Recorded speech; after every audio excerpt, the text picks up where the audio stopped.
Okay, so the next topic that we have here is about leave encashment. Any idea what is leave encashment? Leave encashment होता क्या है?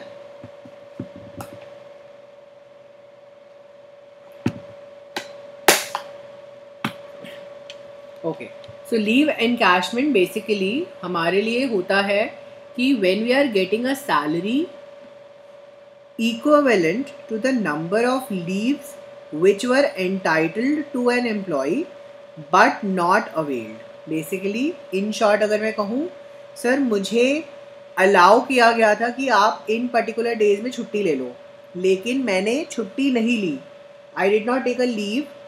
Instead, I decided to come and join the office, right? So, leave encashment is basically मैं उन leaves के against यहाँ पर amount charge कर लेता हूँ. I take the amount as मैं उसको अपनी सैलरी में ऐड करा लेता हूँ, उसको सैलरी के रूप में एनकैश करा लेता हूँ, right sir. Leave encashment taken during the employment, मतलब जब मैं काम कर रहा हूँ और उसके टाइम पे मैंने लीव एनकैशमेंट अर्न कर लिया, right. It is fully taxable for all employees, चाहे मैं गवर्नमेंट एम्प्लॉय हूँ चाहे मैं नॉन गवर्नमेंट एम्प्लॉय हूँ, right. With if I am earning up a leave encashment during my employment, मुझे एम्प्लॉयमेंट के दौरान अगर कुछ अमाउंट मिल रहा है तो that will be taxable here. Now if there is a leave encashment happening at the time of retirement, मतलब मुझे leave encashment का जो amount है वो retirement के time पे मिल रहा है. So when I am getting this amount at the time of retirement, right, the following will be exempted, right. It will be exempted as follows. So for a government employee, it will be fully exempted as expected, right. For a non-government employee, the least of the following four will be exempted. Sir पहला amount है हमारा monetary limit, that is of 3 lakhs, right. The first that we have here is a monetary limit of 3 lakhs. So the second that we have here is leave salary received, the actual amount received on leave encashment. Okay. So the third thing that we have here is 10 months salary on the basis of average drawn salary in the last 10 months. Basically पिछले 10 महीने की salary in short आप यहाँ पे ले रहे हो. Last 10 months की सैलरी आप बेसिकली यहाँ पे चार्ज कर रहे हो. Just give me a second. Hello, हाँ बोलिए. यार मुझे भी टाइम है, बताओ. क्लास में हूँ. Okay. Okay. Now the fourth point here given to me is, sir, cash equivalent to the leave standing to the credit of the employee, sir, at the time of retirement or death based on the last 10 months average salary drawn.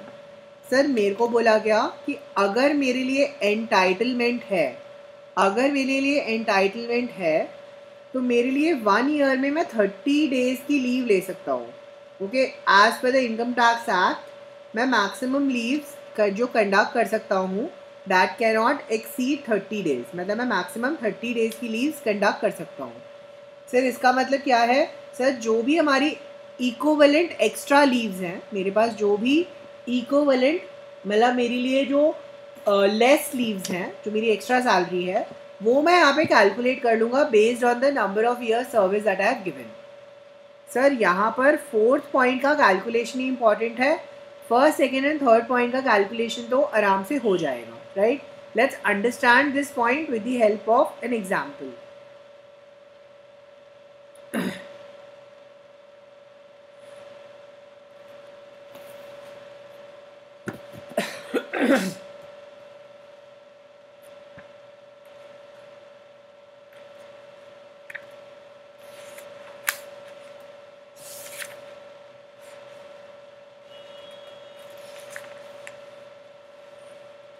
Okay, please turn up to illustration 4.41, page number 94.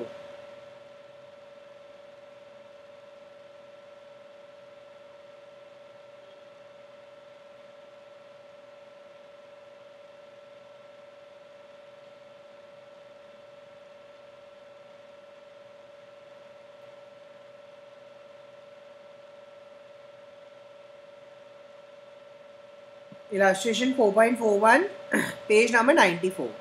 आप देख सकते हो बेटा, मुझे यहाँ पे बताया है E is an employee of XYZ limited which is retired on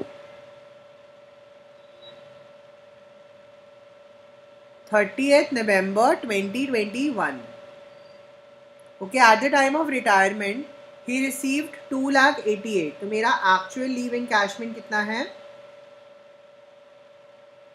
2,88,000 given to you in the question.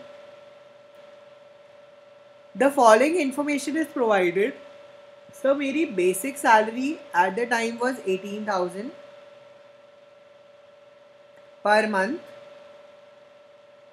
Sir next अगर आप देखेंगे मेरा पीरियड ऑफ सर्विस है 20 years 8 months। सर मेरा जो लीव एनकैशमेंट है वो है 2,88,000 गिवन टू यू, ये ऊपर भी दे रखा था मुझे।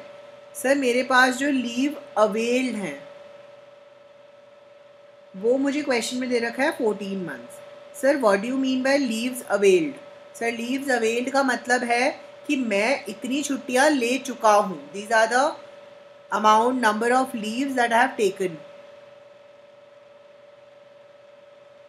सर बैलेंस अनअवेल्ड लीव्स हमें क्वेश्चन में दे रखी हैं 16 months। हमें एवरेज सैलरी दे रखी है लास्ट 10 months की 17,600। एंड लास्ट में अगर आप देखेंगे मेरे को बोल रखा है leave entitlement is 1.5 month, right. ये मुझे क्वेश्चन में दे रखा है डिटेल्स। अगर मैं यहाँ पे सबसे पहले कैलकुलेट करूँ, सर मेरे पास में एग्जेम्पशन के लिए 4 चीज़ें चाहिए। Number 1 actual which is 2,88,000। Second मुझे दे रखा है the monetary limit of 3 lakh. Sir third मुझे दे रखा है 10 months एवरेज सैलरी, है ना, that would B 17,600 into 10 which would be 1,76,000, right. इसके बाद अगर आप देखेंगे मुझे यहाँ पर मेरे को यहाँ पे 4th पॉइंट कैलकुलेट करना है जो यहाँ पे हमें कैलकुलेशन करनी पड़ेगी, राइट। वो अमाउंट हम कैसे निकालेंगे? सर अगर आप देखोगे यहाँ पर, अगर आप देखेंगे यहाँ पर बेटा, अगर उसने 20 years का सर्विस दिया, उसने 20 years का सर्विस दिया और उसे अगर हम उसे कहेंगे कि एवरी ईयर उसे 1 month, एवरी ईयर उसे 30 days का लीव अलाउड है, तो क्या आप मुझे बता सकते हो उसने टोटल में कितने मंथ्स की लीव्स उसको अवेलेबल है? सर उसके पास में 20 months की लीव्स अवेलेबल है, राइट। सर मैंने क्या निकाला? Let me repeat again. मैंने बोला कि सर मेरे पास में 20 years का सर्विस है और एवरी ईयर मैंने 30 days का लीव अलाउड है। तो सर मैंने यहाँ पे क्या निकाल लिया? सर मैंने ये निकाल लिया दैट टोटल में I can take during my service I can take 20 months का leave. Okay sir, this is the total number of leaves allowed. बेटा अगर आप देखोगे आपको यहाँ पे क्वेश्चन में मेंशन्ड है कि मेरे लिए अवेल्ड लीव्स कितनी है? 14 months। 14 months दैट मीन्स मैं यहाँ से 14 months अगर माइनस कर दूँ तो बेटा यहाँ पे मुझे मिल जाएगा मेरे पास बैलेंस लीव्स कितनी बची हैं? That is 6 months, right. और मैं यहाँ पे 6 months की सैलरी चार्ज कर लेता हूँ और 6 months की सैलरी कितनी हो जाएगी? 1,05,600। बेटा हमें यहाँ पे लीस्ट लेना था, that means 1,05,600 will be the exempted amount, right. तो ये हमारी एग्जेम्पशन हो जाएगी। This is the amount of exempted leave salary for us.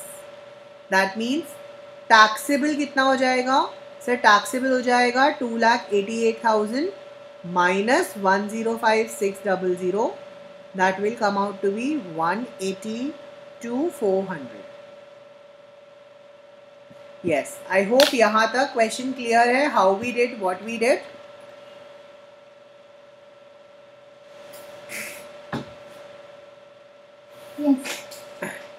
Yes Riddhi, Mehar, Ayan.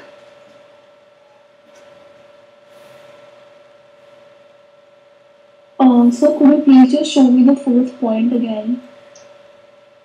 वही है बेटा स्क्रीन में, fourth point in the notes. Nice. For non-government exemption. Notes वाला, अच्छा एक second.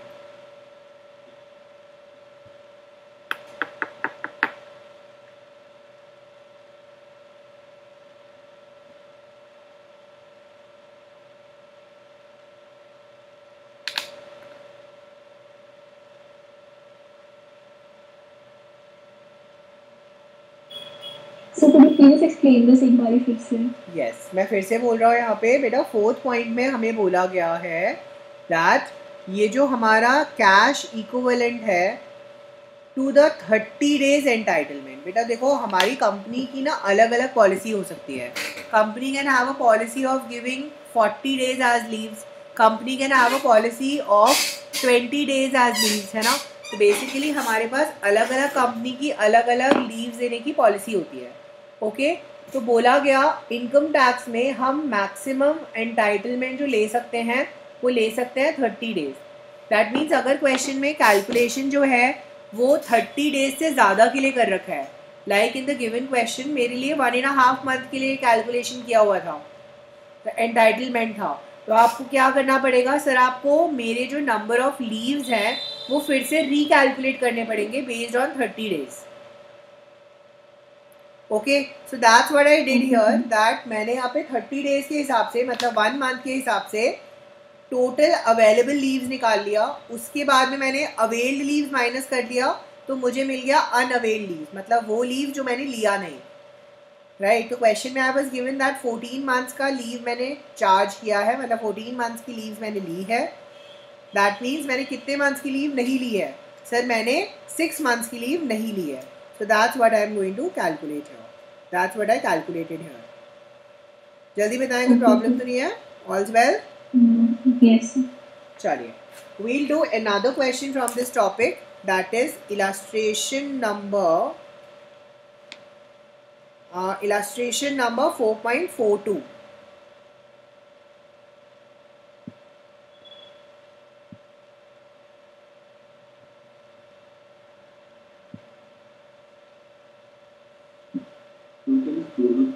Yeah, I'll do that.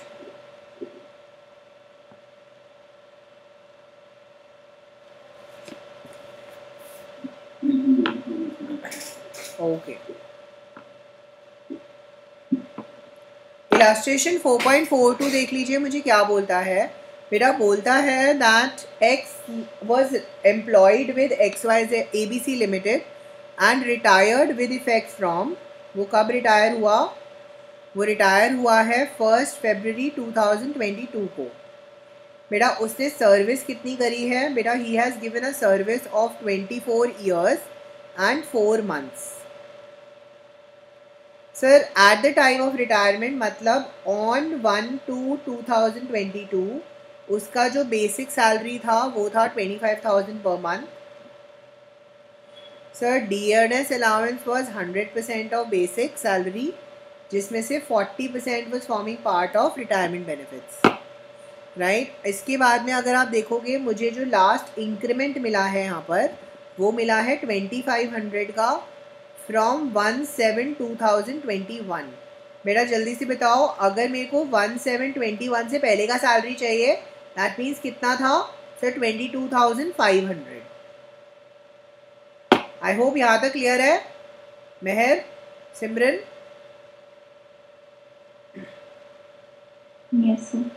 Right चलिए वील मूव अहेड. हमें बोला गया है his pension was determined at 15,000 per month. बेटा उसको अनकम्यूटेड पेंशन कितना मिल रहा है? 15,000 पर मंथ।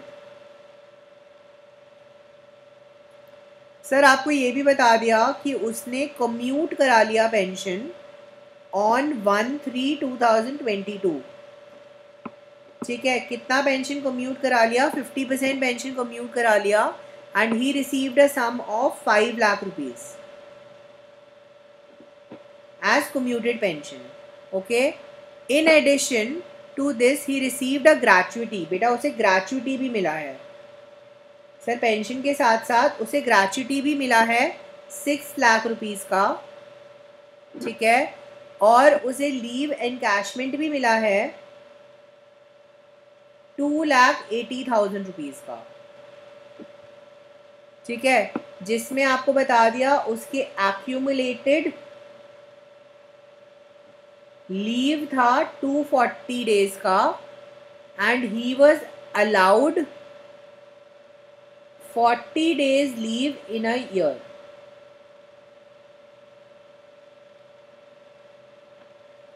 ओके, जल्दी बताएं, कोई प्रॉब्लम तो नहीं है? आपको इसकी ग्रॉस सैलरी बतानी है अज्यूमिंग दैट ये ग्रेचुइटी एक्ट में कवर्ड है। जल्दी से बता दो, ये ग्रेचुइटी एक्ट में कवर्ड है, इसका यूज कहाँ पे होने वाला है? सर पेंशन एंड ग्रेचुइटी की कैलकुलेशन में। आई होप कोई प्रॉब्लम नहीं है, जल्दी बता दें। यस, आई होप कोई प्रॉब्लम नहीं है यहाँ तक, जल्दी बता दें। क्वेश्चन क्लियर है बेटा? क्वेश्चन के 3 एलिमेंट्स हैं, हम तीनों एलिमेंट्स को एक एक करके डिस्कस करते हैं। पहले वर्किंग नोट पे कैलकुलेशंस करते हैं, फिर उसके बाद में I will make the main presentation. Okay, तो जल्दी से मैं पहले यहाँ पे जल्दी से सबसे पहले आपको वर्किंग नोट पे प्रेजेंटेशन सिखा दे रहा हूँ। सर वर्किंग नोट नंबर 1 जहाँ पर हम कैलकुलेशन करने वाले हैं ऑफ पेंशन। सबसे पहले वर्किंग नोट पे मैं आपको यहाँ पे पेंशन का कैलकुलेशन बता रहा हूँ। सर अगर आप देखेंगे हमारे पास में जो अनकम्यूटेड पेंशन है, सर सबसे पहले मैं बात कर रहा हूँ अनकम्यूटेड पेंशन की। सर अनकम्यूटेड पेंशन मुझे 2 महीने के लिए मिली है। I have just receive for 2 months sir, for the month of February and for the month of March. अगर आप देखेंगे for the month of February I am going to get 15,000 into 1, but for the month of March क्योंकि मैंने यहाँ पे 50% commute करा लिया है तो ये अमाउंट भी 50% रह जाएगा, तो 7,500 इंटू 1। तो अगर आप देखोगे मेरी जो अनकम्यूटेड पेंशन है टोटालिटी में कितनी आ जाएगी? 22,500। आई होप यहाँ तक कोई प्रॉब्लम नहीं होनी चाहिए। Sir next we are talking about uncommuted pension. Let's talk about commuted pension. Sir let's talk about commuted pension. Sir commuted pension and covered under gratuity act, इसका मतलब है सर एक्चुअल पेंशन में से, actual amount received में से मैं minus कर सकता हूँ कितना? 1/3 ऑफ टोटल पेंशन। सर अगर मेरा 5 लाख 50% है, दैट मीन्स मेरा टोटल पेंशन कितना हो जाएगा? 10 lakhs। That means 3,3,3,3,3,3। That means ये मेरा एग्जेम्प्ट हो जाएगा। दैट मीन्स सर मेरा टैक्सेबल पेंशन कितना हो जाएगा? 166,667।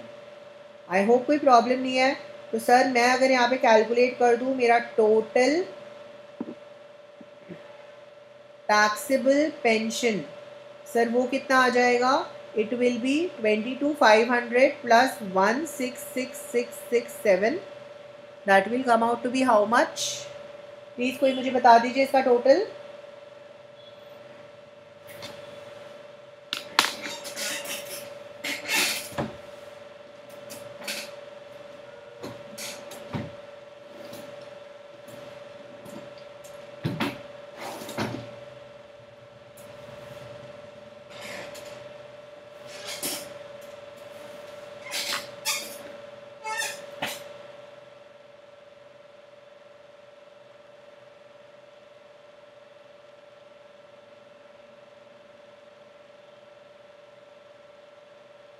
So this comes out to be 1,89,167। I hope कोई प्रॉब्लम नहीं है यहाँ तक, जल्दी बता दें। पेंशन की कैलकुलेशन में रिद्धि कोई प्रॉब्लम? सिमरन कोई प्रॉब्लम? सो ये मार्क्स को आपने अमाउंट कैसे निकाला? बेटा it was simply divided by 2, half कर दिया मैंने, बिकॉज मेरा 50% of the pension was commuted, है ना. ओके. चलिए Simran, any problem still here? No sir. चलिए moving on to the second working note, that is about gratuity. बेटा ग्रेच्युटी में he is covered under gratuity act. बेटा जल्दी से बताइए एग्जेम्प्टेड क्या क्या होगा. Number 1, 20 lakhs the actual amount, that is sorry the monetary amount. Actual amount कितना है? 6 lakh. This is my actual receipt, है ना. सर थर्ड अमाउंट कितना है? सर वो होगा 15/26 इंटू, सर यहाँ पर हमने सर्विस दी है कितने मंथ्स की? 24 years 4 months. Sir fractions allowed होता है, लेकिन क्योंकि 4 months है तो it will remain as 24 months, 24 years only. और सर सैलरी क्या होगा? Basic plus DA, right? Am I clear? Salary क्या हो जाएगा? Basic plus DA. I hope यहाँ तो कोई प्रॉब्लम तो नहीं है, जल्दी बता दें.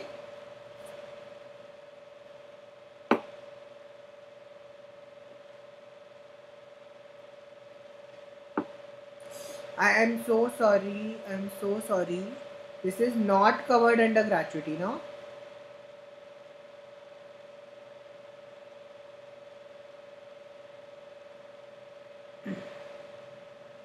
I am sorry, the question is saying that assume करो it is not covered under gratuity. अच्छा मैंने यहाँ पे प्रोविजन ठीक ले लिया 1/3.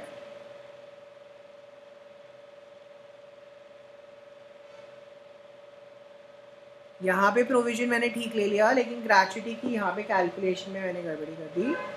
This is going to be 1/2 into 24 into, बेटा सैलरी कितना हो जाएगा? कोई बता सकता है मुझे सैलरी कितना हो जाएगा?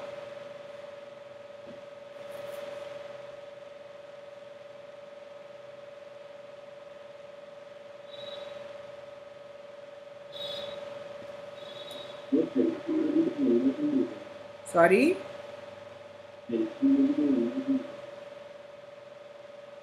Pension amount, yes, sorry.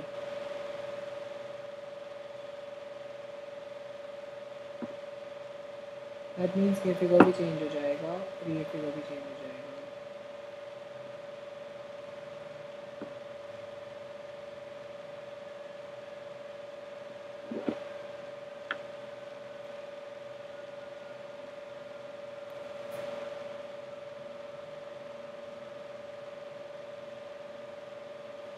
This is going to be 2,72,500.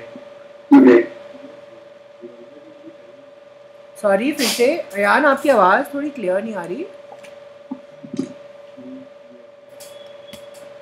Ayan, you are not audible to me. Hello. Yeah, it is better.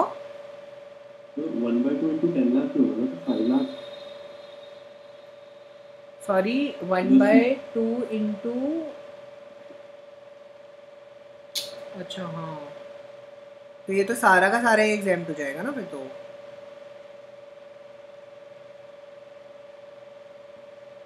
है ना.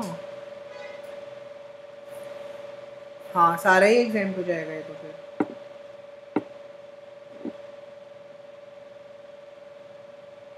सर एक बार पूरा फिर से कर दो. हाँ एक बार ये फिर से एक्सप्लेन कर दो. यस, देखो पेंशन के केस में आपने प्रोविज़न देखो क्या पढ़ा था. मैं एक बार फिर से रिपीट करा देता हूँ. पेंशन के केस में हमने प्रोविज़न क्या पढ़ा था?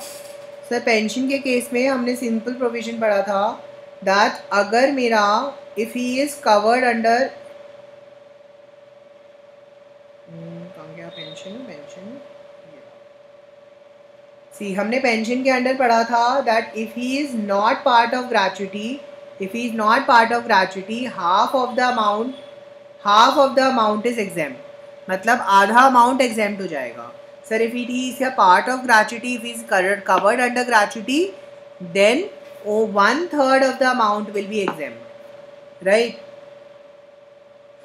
अगर आप देखेंगे इस क्वेश्चन में हमारा सबसे पहला चीज़ पेंशन जब हमने कैलकुलेट किया, हमने सबसे पहले अनकम्यूटेड पेंशन कैलकुलेट किया। एंड सर हमें क्वेश्चन में बोला हुआ है, नीचे एग्जाम्पशन दे रखी है that he is not covered under payment of gratuity act. That means हम जब यहाँ पे कम्यूटेड पेंशन निकालेंगे it will be half of the total pension, so it will become 10 lakh का half, 5 lakh will become exempted. आप देख सकते हो मेरा एक्चुअल अमाउंट रिसीव कितना है ग्रेच्युटी का, इसका पेंशन का 5 लाख। तो 5 लाख में से 5 लाख माइनस किया तो आप देख सकते हो माई एंटायर अमाउंट बिकम्स निल। तो मेरा जो कम्यूटेड पेंशन है वो जीरो हो गया। Only the uncommuted pension will be taxable and that would be how much, 22,500। I hope यहाँ तक क्लियर है। Sir moving on to the next part, moving on to gratuity. Gratuity के case में मेरे लिए if he is not covered under gratuity act तो हमारे लिए 20 लाख होगा, 6 लाख होगा। एंड यहाँ पर हम कैलकुलेट करेंगे हाफ मंथ सैलरी, है ना, for the completed years.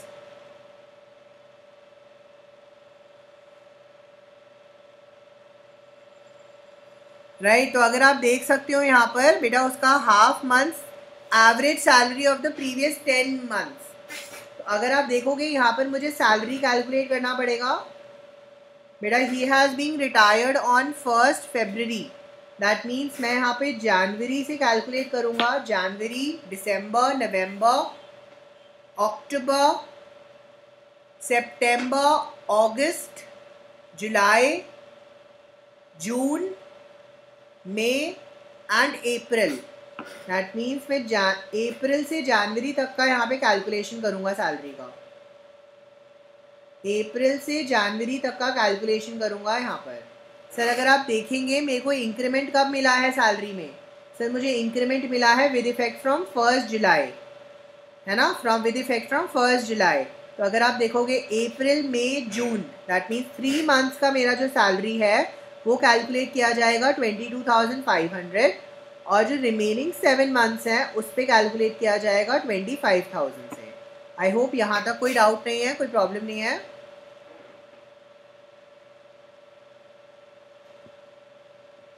Sir, so whenever we are calculating salary, total would always be 10 months, right? No beta, for the case of not covered in gratuity it will be 10 months average salary. अच्छा, it's not necessary कि हर बारी 10 हो। हर बारी 10 हो ज़रूरी नहीं है, केवल नॉट कवर्ड अंडर ग्रेच्युटी में हमें 10 मंथ्स का एवरेज सैलरी निकालना है। ओके। अगर आप देखोगे इसका टोटल आएगा 2,42,500। बेटा आपको बोला है डीए जो है दैट इज 100% का 40%, दैट मीन्स 2,42,500 का 40% निकालोगे तो that will come out to be how much, 97,000। बेटा टर्न वो कमीशन आपको क्वेश्चन में दे नहीं रखा, तो 242,500 plus 97,000 will be equal to 3,39,500। Sir हम इसे डिवाइड बाय 10 कर देंगे और यहाँ पे मल्टीप्लाई कर देंगे, 33,950। आई होप कोई प्रॉब्लम नहीं है। ये अमाउंट मैंने कैसे निकाला, क्लियर है सैलरी का। सर यहाँ पर जब हम कैलकुलेशन करेंगे this will come out to be 407,400। I hope कोई प्रॉब्लम नहीं है। तो मेरा टैक्सेबल ग्रेच्युटी कितना हो जाएगा बेटा, 6 lakh minus 407,400, right, that would be how much, 1,92,600। I hope working note number 2 of gratuity is clear to all. Working note number 2 of gratuity is clear to all, जल्दी बता दें। चलिए moving on to working note number 3, that is about leave encashment.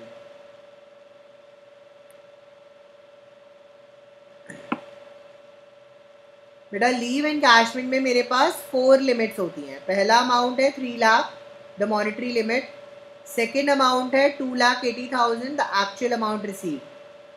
Sir third amount है last 10 months की average salary. तो last 10 months की average salary देखो अभी आपने कैलकुलेट करी है, If you remember, you've already calculated 33,9,500. है ना, 33,9,500. You just calculated in gratuity, right? Sir, the fourth amount. The fourth amount is, sir, the fourth amount would be, sir, मुझे पता है, it will be number of months based on the details given to you, right? अगर आप यहाँ पे देखोगे बेटा, अगर आप यहाँ पे कैलकुलेशन देखोगे, थोड़ा सा यहाँ पे थोड़ा सा कैलकुलेशन ध्यान में देंगे बेटा. He has work for 24 years and he has taken a leave of 40, he is supposed to take leave of 40 days every year. हाँ जी, यहाँ तक कोई डाउट तो नहीं है? जल्दी बताएं sir. Can you tell me what are the total number of days leave he can take? Sir, he can take leave of 960 days. I hope यहाँ तक क्लियर है, कोई प्रॉब्लम तो नहीं है. What is this? ये मैंने क्या कैलकुलेट किया? Total number of leaves entitled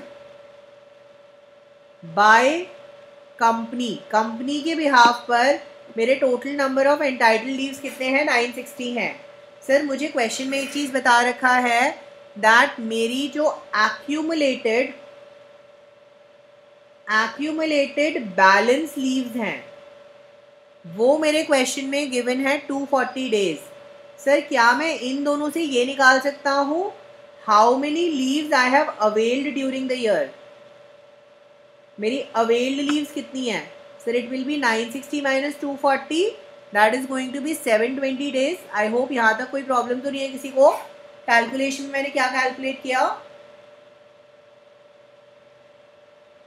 sir, why did I calculate the availed leaves here? Because बेटा प्रीवियस क्वेश्चन में मुझे अवेल्ड लीव्स कैलकुलेट करके दिया हुआ था, लेकिन इस क्वेश्चन में अवेल्ड लीव्स मुझे कैलकुलेट करके नहीं दे रखा. So hence I have to calculate out here. मुझे यहाँ पे कैलकुलेट करना पड़ेगा. आई होप कोई प्रॉब्लम नहीं है यहाँ तक. All well. जल्दी से बता दें मेहर, Simran. Yes, sir. Okay, just give me a second.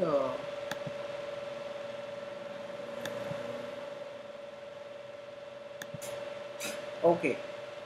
I hope I'm audible now. I hope I'm audible. Okay. तो चलिए यहाँ पर अगर आप देखेंगे कि मेरे पास अवेल लीव टोटल में निकल आया 720 days, राइट. मुझे अब यहाँ पे टोटल एंटाइटल्ड लीव्स निकालनी पड़ेंगी 30 days का बेसिस पे बेटा, क्योंकि आप देख सकते हो क्या मेरे इनकम टैक्स एक्ट में 40 days अलाउड है? नो, मेरे इनकम टैक्स एक्ट में केवल 30 days अलाउड है. तो सर, हमने 40 days वाला क्यों कैलकुलेट किया था? सर, बिकॉज मुझे यहाँ पे अवेल्ड लीव्स निकालनी थी इसलिए. ओके, तो this will be 24 into 30 which will become 720 days.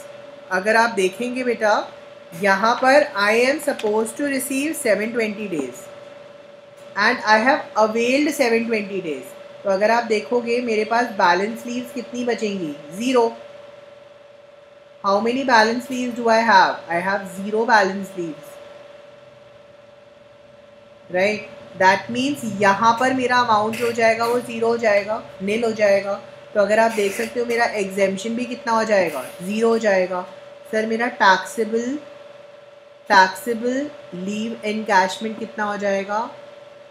Sir, मेरा टैक्सेबल लीव एनकैशमेंट पूरा का पूरा 2,80,000 रहेगा, because there is nothing example. Okay, I hope यहाँ तक का कैलकुलेशन क्लियर है बेटा, how we have done it and how I have calculated. The 3 working notes are very clear to all. जल्दी बता दें. Riddhi, I hope the 3 working notes are clear.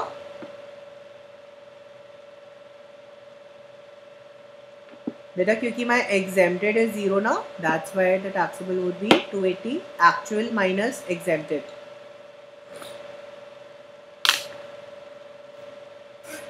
Yes, actually is 280.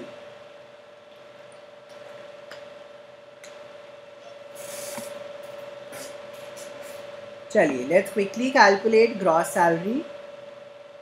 अब हम यहाँ पे क्विकली कॉम्प्यूटेशन बना देते हैं ऑफ ग्रॉस सैलरी। बेटा एग्जामिनेशन में आप वर्किंग नोट में चाहे कितना भी डिटेल्ड वर्किंग नोट बनाओ, जो ये कैलकुलेशन मैं आपको दिखा रहा हूँ, जैसे आपको प्रेजेंट करना है एग्जामिनेशन में, मैं वैसे ही आपको प्रेजेंटेशन यहाँ पे सिखा रहा हूँ। अगर आप देखेंगे यहाँ पर मेरे लिए बेसिक सैलरी कितनी है, sir basic salary would be 22,500 into 3 and 25,000 into 7, right? So that comes out to be 2,42,500. Sir मेरा डियरनेस अलाउंस कितना है, 100% of basic, so that is going to be 2,42,500 again. Sir मेरा कम्यूटेड पेंशन कितना हो जाएगा, sorry मेरा uncommuted pension कितना हो जाएगा। अगर आप देखेंगे मैं यहाँ पे पेंशन लिखूँगा और पेंशन में यहाँ पे लिख दूँगा पहले अनकम्यूटेड। अनकम्यूटेड आप ऑलरेडी कैलकुलेट कर चुके हो, that is how much, 22,500। Sir commuted pension आप ऑलरेडी कैलकुलेट कर चुके हो बेटा, एक्चुअल है 5 लाख, जिसमें से एग्जेम्प्ट मैंने माइनस कर दिया, कितना है 5 लाख। तो सर अगर आप देखोगे पेंशन के नाम पे मेरे पास total taxable salary, taxable amount कितना है, 22,500, राइट। नेक्स्ट मेरे पास आया ग्रेचुइटी। ग्रेचुइटी में हमारे पास अमाउंट है 6 लाख, इसमें से मैंने एग्जेम्प्ट माइनस कर दिया, देख सकते हैं एग्जेम्प्ट अमाउंट हमारा कितना निकला था, 407,400। बेटा मेरा टैक्सेबल अमाउंट कितना निकला था, 192,600। सर लास्ट मेरे पास है लीव एनकैशमेंट। सर यहाँ पे मेरा अमाउंट था 2,80,000 और मेरा एग्जेम्प्ट अमाउंट कितना है, 0। दैट मीन्स मेरा टैक्सेबल अमाउंट कितना हो जाएगा, 2,80,000। सर क्या ये मुझे एग्जेम्प्ट अमाउंट बार बार दिखाने पड़ेंगे? यस, ये एग्जेम्प्ट अमाउंट्स आपको बार बार दिखाने पड़ेंगे कैलकुलेशन में। अगर आप देखोगे आपकी ग्रॉस सैलरी यहाँ पे टोटल में कितनी आएगी, हम बस इसका सिंपल टोटल कर देंगे, we get our gross salary, that is 242,500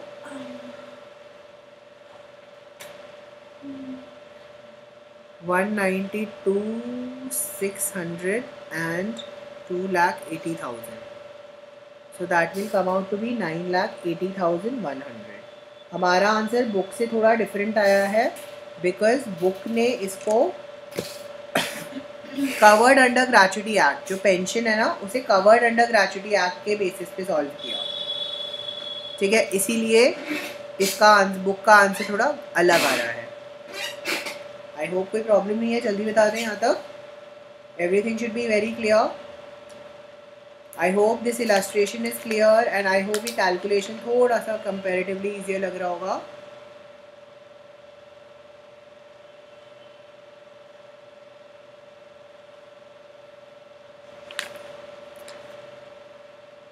yes Meher, Siddhi, Simran, I hope it's clear.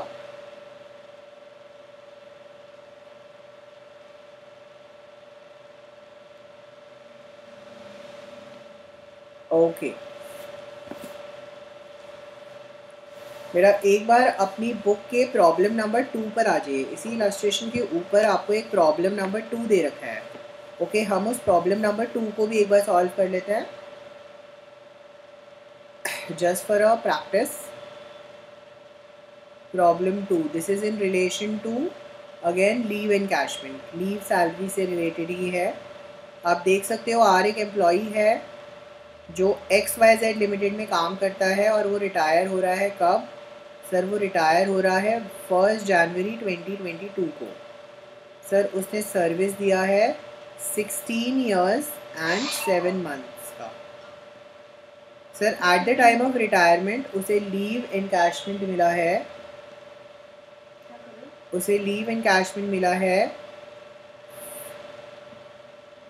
I am so sorry, problem 10, I am so sorry, this is problem 10। Leave encashment मिला है 50,000 का और बेटा उसके पास में अनअवेल्ड लीव्स जो है वो 300 डेज की है। बेटा उसकी जो कैलकुलेशन की गई है वो 40 डेज़ के एंटाइटलमेंट पे की गई है ना बेटा। इसका जो सैलरी है वो है 5000 रुपीज़ पर मंथ और उसको इंक्रीमेंट मिला है 1 जुलाई 21 से 500 रुपीज़ का। Okay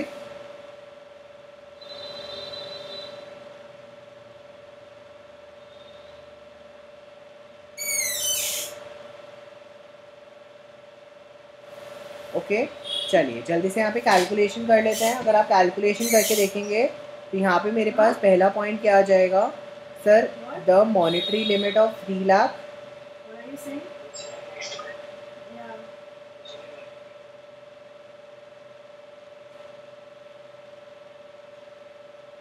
right. सेकंड अगर आप देख सकते हैं यहाँ पे मेरे पास लिमिट है actual amount that is 50,000।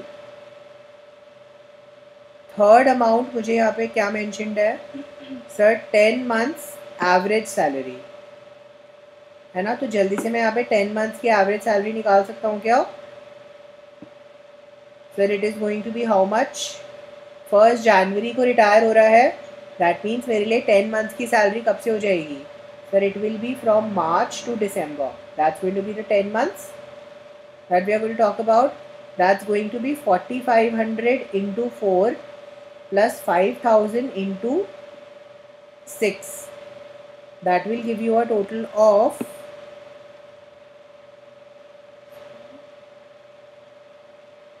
48,000. I hope यहाँ तक क्लियर है, कोई प्रॉब्लम तो नहीं है? I hope यहाँ तक कोई प्रॉब्लम नहीं है, all's well.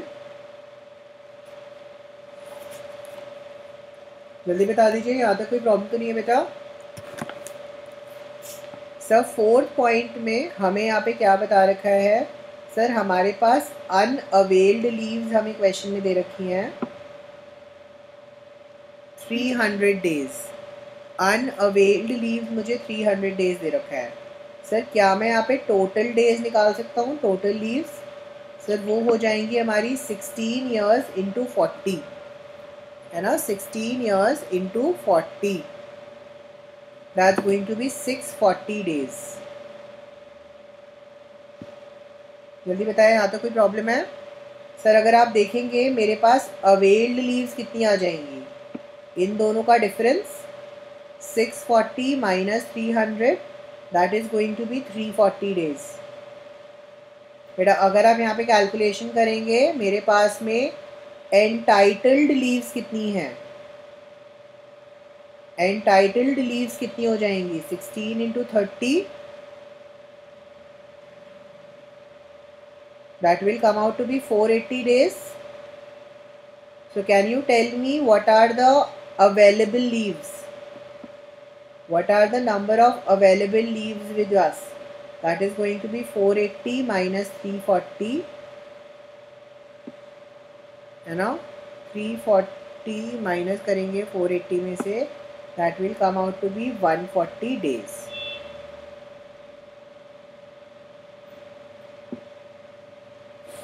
अगर आप देखोगे this is going to come out to be 4.67 number of months which will be multiplied by again 4800 per month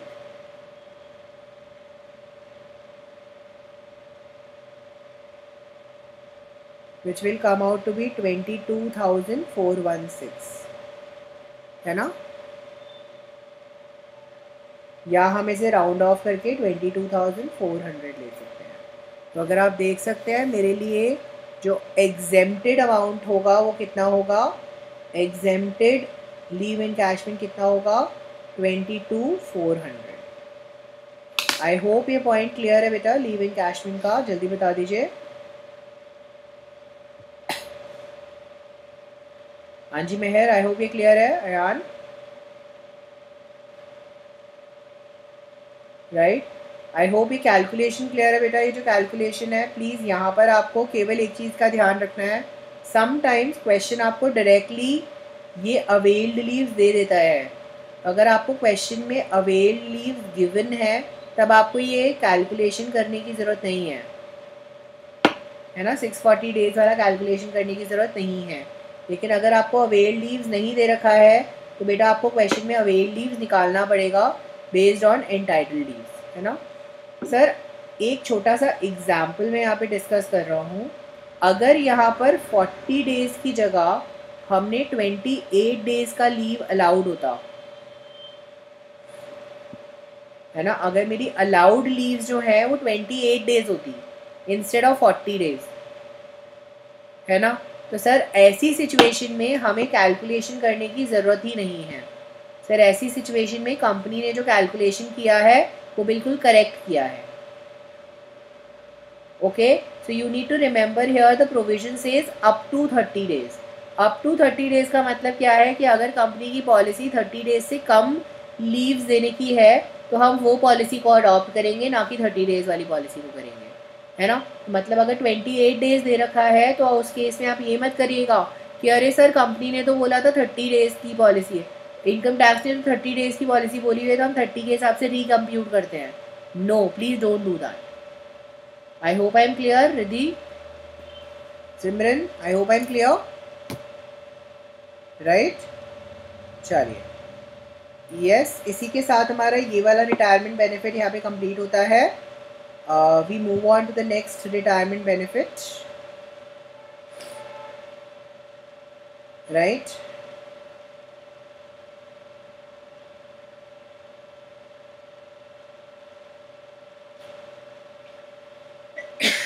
Moving on to the next retirement benefit that talks about compensation on voluntary retirement. ठीक है, compensation on voluntary retirement. बेटा there are certain compensations जो as per the income tax हमें exempt होती है under section 10. Sir section 10 क्या है अब ये? सर सेक्शन 10 हमें वो कुछ एग्जेम्पशंस बताता है, वो कुछ इनकम्स बताता है जिन्हें हम एग्जेम्प्ट कर देते हैं फ्रॉम टोटल इनकम, है ना। ऐसे ही वॉलंटरी रिटायरमेंट में अगर मुझे कुछ पैसा मिलता है तो वो सेक्शन 10 के अंडर एग्जेम्प्ट होता है। ओके, नाउ सर हमारे को अगर वॉलंटरी रिटायरमेंट में कुछ अमाउंट मिला है तो हमारे लिए एग्जेम्प्ट अमाउंट क्या होगा? सर जो कॉम्पनसेशन, जो हमारे लिए टैक्सेबल अमाउंट होगा वो क्या होगा?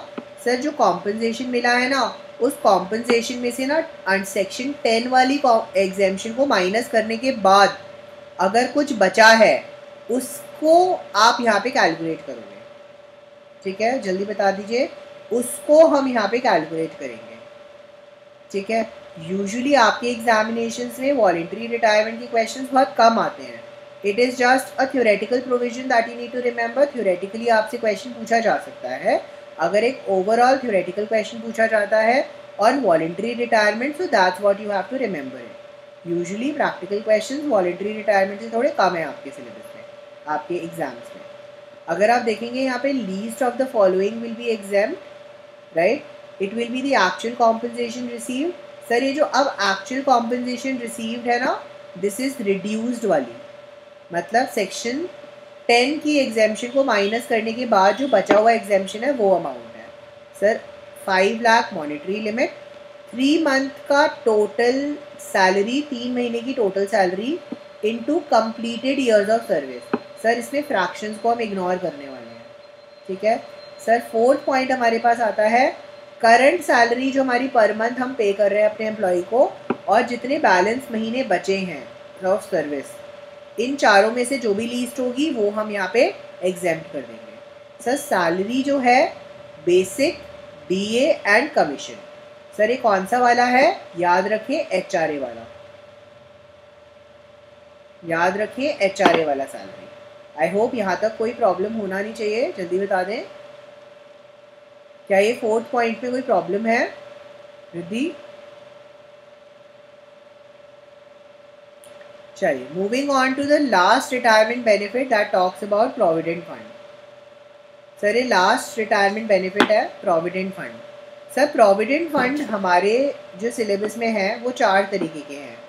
पहला प्रोविडेंट फंड कहलाता है स्टैट्यूटरी प्रोविडेंट फंड। सर ये प्रोविडेंट फंड एक्ट के तहत सेट किया गया है और ये universities, colleges other educational institutions, RBI, SBI, central government, state government, ये सब जो हैं इन सब जगहों पे हम एसपीएफ को यूज़ करते हैं। एसपीएफ क्या है? Statutory provident fund. आई होप कोई प्रॉब्लम नहीं है, जल्दी बता दें। ऑल वेल यहाँ तक?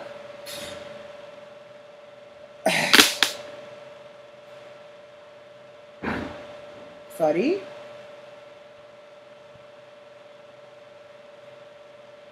मतलब ये जो इंस्टीट्यूशंस हैं ये प्रोविडेंट, ये कौन से टाइप का प्रोविडेंट फंड देती हैं? ये स्टैट्यूटरी प्रोविडेंट फंड देती हैं। और बेसिकली प्रोविडेंट फंड का कॉन्सेप्ट ये होता है कि हम एक अमाउंट अपनी सैलरी में से ट्रांसफ़र करते हैं फंड में, ठीक है। हमारा जो एम्प्लॉयर होता है वो भी एक इक्विवेलेंट अमाउंट इस फंड में ऐड करता है हमारे लिए। Eight the time of retirement हमें ये फंड का पैसा मिल जाता है, इसे हम प्रोविडेंट फंड कहते हैं। तो प्रोविडेंट फंड का पहला टाइप जो गवर्नमेंट फंड होता है जिसे हम कहते हैं स्टैट्यूटरी फंड। सर सेकंड हमारे पास आता है recognised provident fund. Sir recognised word मतलब कि बेटा इनकम टैक्स एक्ट में ये रिकॉग्नाइज्ड है, ये फंड इनकम टैक्स एक्ट में रिकॉग्नाइज्ड है। Majority government, semi government, public sector undertakings और काफ़ी सारी और कंपनीज, ऑर्गेनाइजेशंस जो है वो हमें आरपीएफ, रिकॉग्नाइज्ड प्रोविडेंट फंड में अमाउंट पे करती हैं। सर तीसरा हमारे पास आता है unrecognised provident fund. Unrecognised provident fund कौन सा होता है? सर जो हमारे इनकम टैक्स के कमिश्नर ने आइडेंटिफाई या रिकॉग्नाइज नहीं किया हुआ, ठीक है। सर चौथे टाइप का आता है जो पब्लिक प्रोविडेंट फंड होता है, पीपीएफ। इन शॉर्ट आपने नाम सुना होगा कई बार। पीपीएफ हमारा वो कंट्रीब्यूशन होता है बेटा जब कोई इंसान सैलरीड नहीं होता लेकिन स्टिल वो अपना प्रोविडेंट फंड इकट्ठा कर सकता है, मनी डिपॉजिट कर सकता है। यहाँ पर एम्प्लॉयर एम्प्लॉय रिलेशनशिप होना ज़रूरी नहीं है, तो एम्प्लॉयमेंट में हो या नहीं हो पीपीएफ में पैसा कोई भी डाल सकता है, कंट्रीब्यूशन कोई भी डाल सकता है। यूजुअली जो बिजनेसमैन होते हैं, सेल्फ एम्प्लॉयड लोग होते हैं, वो यूजुअली पीपीएफ को ऑप्ट करते हैं क्योंकि वो रिकॉग्नाइज या अनरिकॉग्नाइज प्रोविडेंट फंड में डील नहीं कर सकते क्योंकि बिजनेसमैन जो है वो सैलरीड लोग नहीं होते। जल्दी बताएं, कोई प्रॉब्लम तो नहीं है? सर इसका टैक्स ट्रीटमेंट समझेंगे। सर इसका टैक्स ट्रीटमेंट बहुत सिंपल है। सर जो एम्प्लॉई का कंट्रीब्यूशन है सर एसपीएफ में डिडक्टेबल है 80C में। सर आरपीएफ 80C में अगेन डिडक्शन हमें अवेलेबल मिल जाएगी। 80C आई होप आपको याद हो, ये वो वाला सेक्शन है जो डिडक्शंस अंडर हमने सेक्शन 80 की जो डिडक्शंस मुझे बोली थी, राइट, उनमें यहाँ पर ये इंक्लूड होगा। जैसे आपको याद होगा मैंने इंश्योरेंस के टाइम पे बताया था, इंश्योरेंस प्रीमियम के टाइम पे वो वाला जो इंश्योरेंस प्रीमियम का जो अमाउंट है वो हमारा 80C में डिडक्टेबल होता है। सर यूआरपीएफ जो है उनके केस में कोई डिडक्शन नहीं मिलती और सर पीपीएफ के केस में भी हमें 80C में डिडक्शन अवेलेबल होती है। सर किस चीज़ की डिडक्शन अवेलेबल है? एम्प्लॉई का पार्ट ऑफ कंट्रीब्यूशन। एम्प्लॉई ने अगर कुछ कंट्रीब्यूट किया वो डिडक्शन अवेलेबल है बेटा। एसपीएफ में बाकी सब कुछ एग्जेम्प्ट होता है। एसपीएफ में बाकी सब कुछ एग्जेम्प्ट होता है। सर आरपीएफ में 12% ऑफ सैलरी तक का अमाउंट एग्जेम्प्ट होता है और जो इंटरेस्ट होता है वो 9.5% पर एनम तक एग्जेम्प्ट होता है और अगर मुझे अमाउंट रिटायरमेंट के टाइम पे मिलता है तो वो पूरा का पूरा एग्जेम्प्ट होता है। सर यूआरपीएफ जो अनरिकॉग्नाइज्ड प्रोविडेंट फंड है बेटा, क्योंकि ये इनकम टैक्स के द्वारा रिकॉग्नाइज नहीं है तो सोच के देखो sir obviously nothing will be exempt. Sir बोलता है एम्प्लॉयर का कंट्रीब्यूशन और इंटरेस्ट ऑन एम्प्लॉयर कंट्रीब्यूशन है ना, वो हमारा टैक्सेबल होगा अंडर द हेड सैलरी और interest on employee contribution is taxable under the head other sources, right. Sir PPF के केस में क्या होता है? सर ये फुल्ली एग्जेम्प्ट होता है और इस पे एम्प्लॉयर का कोई कंट्रीब्यूशन तो होता ही नहीं है, नॉट एप्लीकेबल। आई होप यहाँ तक के प्रोविजंस जल्दी से बता दीजिए प्रोविडेंट फंड के क्लियर हैं?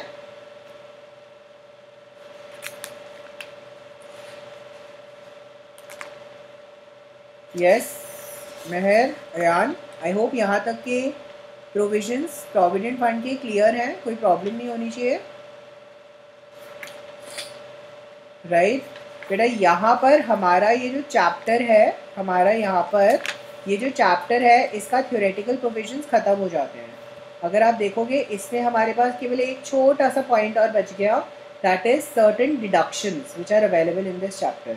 सर हमारे को यहाँ पे 3 डिडक्शंस अवेलेबल होती हैं। पहली डिडक्शन होती है, इसे हम कहते हैं स्टैंडर्ड डिडक्शन। सर यहाँ पर आपको ना सेक्शन नंबर थोड़ा याद रखना पड़ेगा। सर ये डिडक्शंस हैं under section 16 and this section you need to remember, section number you need to remember. Sir सबसे पहले मेरे को आती है स्टैंडर्ड डिडक्शन, दैट इज़ 50,000 और salary which ever is lower. Sir अगर मेरी सैलरी 50,000 से कम है तो मेरी जो भी सैलरी है अगर 50,000 से ज़्यादा है, up to 50,000 I have a deduction that. Sir entertainment allowance, entertainment allowance के केस में आपको याद होगा, मैं ये आपको बता चुका हूँ कि केवल गवर्नमेंट एम्प्लॉयज़ के लिए टैक्सेबल है, केवल गवर्नमेंट एम्प्लॉयज़ के लिए डिडक्शन अलाउ होती है। सर कितनी डिडक्शन अलाउ होती है? एक्चुअल एंटरटेनमेंट अलाउंस 20% या 5,000, इन तीनों में से विच एवर इज़ लोअर। फिर से रिपीट कर रहा हूँ, एंटरटेनमेंट अलाउंस जो है वो हमारे केवल गवर्नमेंट एम्प्लॉयज़ के लिए एग्जेम्प्ट डिडक्टेबल होती है। और कितना डिडक्शन मिलता है बेटा? जितना एक्चुअल एंटरटेनमेंट अलाउंस मिला, 20% ऑफ सैलरी या फिर 5,000, which ever is least, that will be deductible. Sir ये वाली जो डिडक्शन है ये हमें 115 BAC में ऑप्ट करने वाले लोगों को नॉट अवेलेबल होती है, remember that. Sir deductions under 80C, sir जो हमारे प्रोविजंस के बेसिस पे होता है, तो सैलरी में यूजुअली 80C में डिडक्शन कौन कौन सी मिलती है? Sir premium on life insurance, employee's contribution to PF, है ना। सर यहाँ पे आपको एक चीज़ ध्यान रखना है कि जो मैक्सिमम डिडक्शन हमें मिल सकती है वो कितनी मिल सकती है? 1,50,000 की मिल सकती है। Okay, now you need to remember here that this deduction is not available, this deduction is not available in case of employee opt for 115 BAC। अगर मैं 115 BAC के लिए ऑप्ट करता हूँ बेटा तो मुझे ये वाली डिडक्शन अवेलेबल नहीं होती है, 80C की डिडक्शन अवेलेबल नहीं होती है। जल्दी बता दीजिए। आई होप यहाँ तक पॉइंट्स क्लियर हैं, आई होप यहाँ तक के टॉपिक्स क्लियर हैं। हमने जो प्रोविजंस पढ़े हैं आई होप ये क्लियर हैं, right. Starting from tomorrow I am going to start with the discussion of from illustration number 4.55 and ये कुछ हमारे फुल फ्लेजेड क्वेश्चंस हैं जो आपकी बुक में दे रखे हैं 4.55 से 4.63। ओके, ये वाले सारे इलस्ट्रेशंस हम एक बार कल की क्लास से थोड़े 3-4 क्लास, हमें 2 से 3 क्लास लगेंगी, ये हम यहाँ पे क्लास में डिस्कस करना शुरू करेंगे। Okay, I hope I am clear. जल्दी बता दें, आप लोगों का काम ये रहेगा आज का कि एक बार सारे प्रोविजंस को एक बार प्लीज़ गो थ्रू करेंगे और एक बार पूरे प्रोविजंस को एक बार रिवाइज करेंगे। आई होप कोई प्रॉब्लम नहीं है, जल्दी बता दें, कोई प्रॉब्लम तो नहीं है।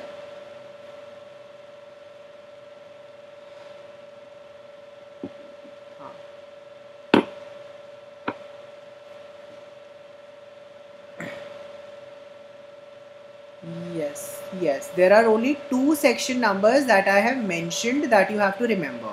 One is section number 10 and the other one is section number 16. That's the 2 section अभी तक के रूल्स में मैंने आपको लर्न कराया। प्लस बेटा मैंने नोट्स में ना जो नॉन लर्निंग सेक्शंस हैं वो मेंशन ही नहीं करे हैं,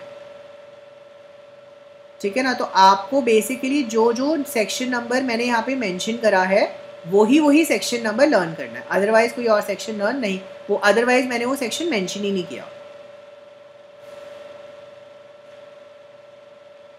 हाँ,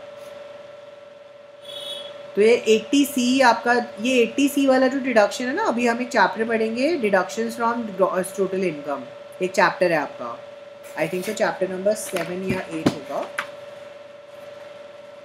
और चैप्टर नंबर 11, राइट। तो अभी हम ये 11th चैप्टर में फिर से 80C को बहुत डिटेल में पढ़ेंगे, क्योंकि डिडक्शंस जो हैं वो हर सेक्शन में हर हेड में अवेलेबल होती हैं, है ना।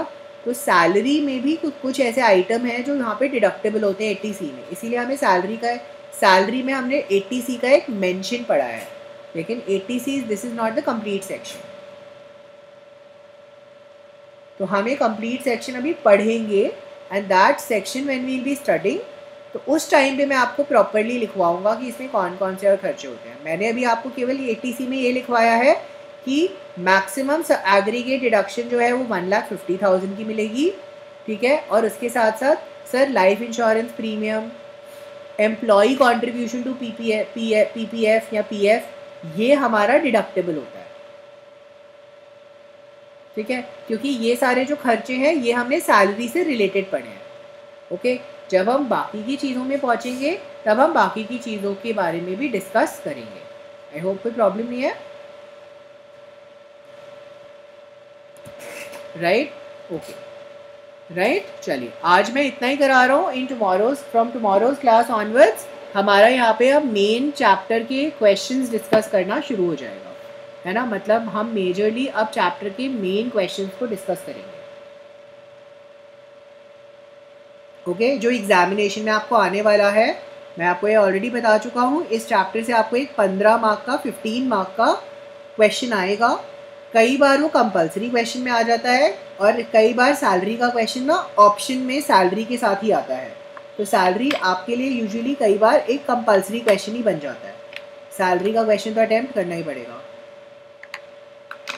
I am saying that this chapter comes for 15 marks in your paper, has a weightage of 15 marks, and usually salary का question comes with salary के question के साथ ही option में, so you will have to attempt a salary question, that is for sure, right? I think so आप लोगों का paper शायद 55 marks का होगा, तो it can be proportionately be reduced to 11 marks, है ना।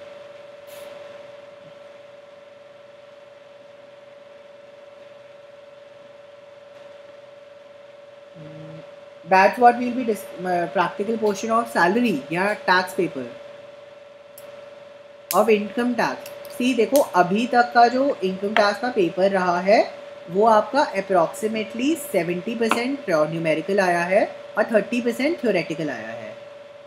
Okay, but you know DU थोड़ा कभी कभी चेंज कर सकता है पैटर्न, तो कभी कभी वो 50-50 भी कर देता है, मतलब दे विल गिव यू।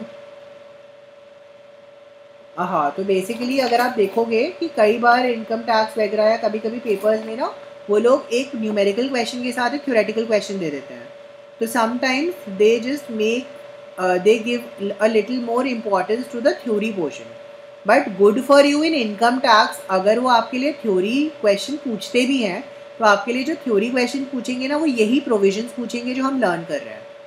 जो हमें न्यूमेरिकल क्वेश्चन को सॉल्व करने के लिए प्रोविजंस लर्न कर रहे हैं, यही प्रोविजंस वो आपसे थ्योरेटिकली भी पूछेंगे, कि वो पूछेंगे प्रोविडेंट फंड के इनकम टैक्स के टैक्सेबल प्रोविजंस बताओ, सर रिटायरमेंट बेनिफिट्स बताओ, पूछेगा परक्यूजिट क्या होता है, what is a perquisite, explain right a short note on any 5 taxable perquisites, right, what do you mean by allowance, right a short note on any 5 taxable allowances. इस type से आपसे question पूछे जाएंगे। So basically हम जो ये जो notes learn कर रहे हैं इन्हीं में से ही आपको एक थ्योरी क्वेश्चन पूछा जाएगा, इन्हीं में से थ्योरी क्वेश्चन बना के पूछे जाएंगे, राइट।